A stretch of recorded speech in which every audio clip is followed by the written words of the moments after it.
एकता मंच के प्रदेश संयोजक आदरणीय प्रदीप कुमार पप्पू जी, साथ में शिक्षकों के पुराने अनुभवी नेता आनंद कौशल जी और तमाम ये शिक्षक एकता मंच के प्रदेश स्तरीय जिला स्तरीय नेतागण हैं।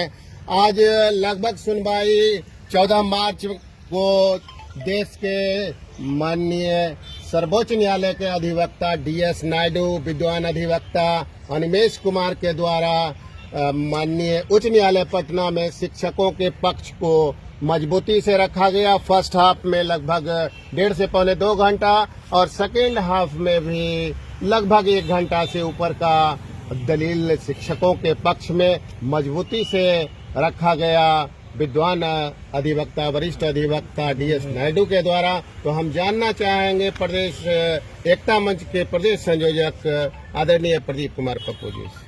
सर्वप्रथम बिहार के तमाम शिक्षकों को बिहार शिक्षक एकता मंच की ओर से प्रणाम। साथियों, आप जानते हैं कि माननीय उच्च न्यायालय पटना में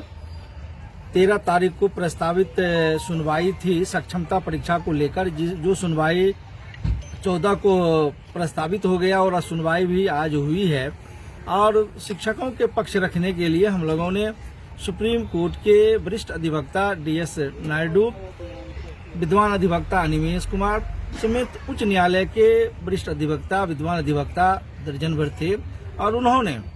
जो देश के बड़ी अदालत से आए थे सुप्रीम कोर्ट के अधिवक्ता ने, उन्होंने शिक्षकों की बेहतर तरीकाओं से न्यायालय में पक्ष रखा और न्यायालय को बताने का काम किया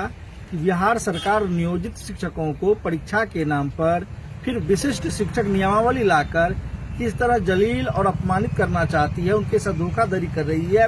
और इन शिक्षकों को जो बिहार सरकार का शिक्षक है उसके तर्ज पर उनके अनुसार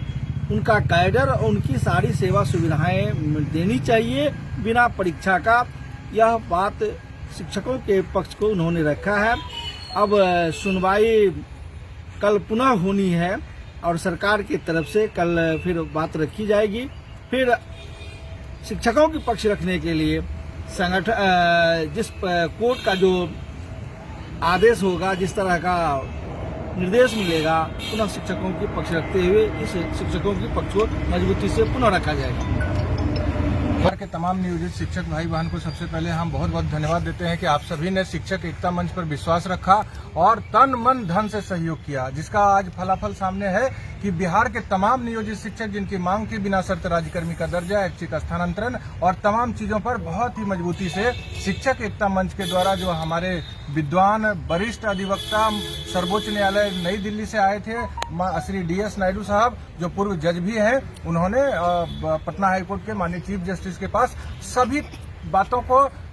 लॉ के आधार पर, तमाम जो आपकी मांग है वह कैसे लॉ के आधार पर मिलना चाहिए, उसको उन्होंने रखा है। 2 घंटे से अधिक उन्होंने बहस किया है और उनका बहस के बाद हम लोगों के पक्ष का तमाम बहस पूरा हो चुका है। और आप लोग विश्वास रखिए, जिस ईमानदारी से आप लोगों ने विश्वास रखा है शिक्षक एकता मंच पर, तो शिक्षक एकता मंच ने भी पूरी ईमानदारी से आपके पक्ष को मजबूती से सर्वोच्च न्यायालय में पटना में सर्वोच्च न्यायालय नई दिल्ली के अधिवक्ता महोदय के द्वारा पटना के माननीय चीफ जस्टिस के पास रखने का काम किया है और आप लोगों को न्याय मिलेगा, यह उम्मीद हम लोगों को पूरा है। आगे अब कल सरकार अपना पक्ष रखेगी, तो जितने भी बातों को आज शिक्षकों की तरफ से रखा गया है वो सब का सरकार क्या खंडन करती है, इसको हम लोग कल वहां उपस्थित रहेंगे और देखेंगे। कहीं से भी बहुत चिंता का बात नहीं है। हम लोगों ने न्यायालय में जो ईमानदारी से संघर्ष करने का बीड़ा उठाया था और बिहार के तमाम आप नियोजित शिक्षकों ने जो साथ दिया, उसका फलाफल है कि आज हम लोगों ने बढ़िया न्यायिक संघर्ष को पूर्ण करने का बढ़िया से काम कर लिया है और कल सरकार रखेगी, कोई चिंता का बात नहीं। जो भी लॉ आपके तरफ से पेश किया गया है, जो भी तथ्य आपके तरफ से पेश किया गया है, उसका कहीं से कोई काट निकाला नहीं जा सकता है। क्योंकि जो चीफ जस्टिस थे वो हम आपके अधिवक्ता DS नायडू साहब से बराबर क्रॉस क्वेश्चन कर रहे थे और इन्होंने सभी क्वेश्चन का जवाब लॉ के आधार पर दिया है, तथ्य के आधार पर दिया है, एविडेंस के आधार पर दिया है और सारा सुप्रीम कोर्ट का जो जजमेंट आपके फेवर में था उसको भी चीफ जस्टिस साहब को उन्होंने उपलब्ध करा दिया है और बहस भी किया। इसलिए आप लोग धैर्य से रहिए, कहीं कोई विशेष चिंता का बात नहीं, लेकिन आप सभी के समर्थन, साथ और सहयोग से ही यह मजबूती से नया न्यायिक संघर्ष को शिक्षक एकता मंच के संयोजक आदरणीय प्रदीप कुमार के पप्पू के नेतृत्व में हम लोगों ने आज पूरा किया है। कल सरकार का भी पक्ष सुनेंगे, फिर आपको जानकारी देंगे। बहुत बहुत धन्यवाद।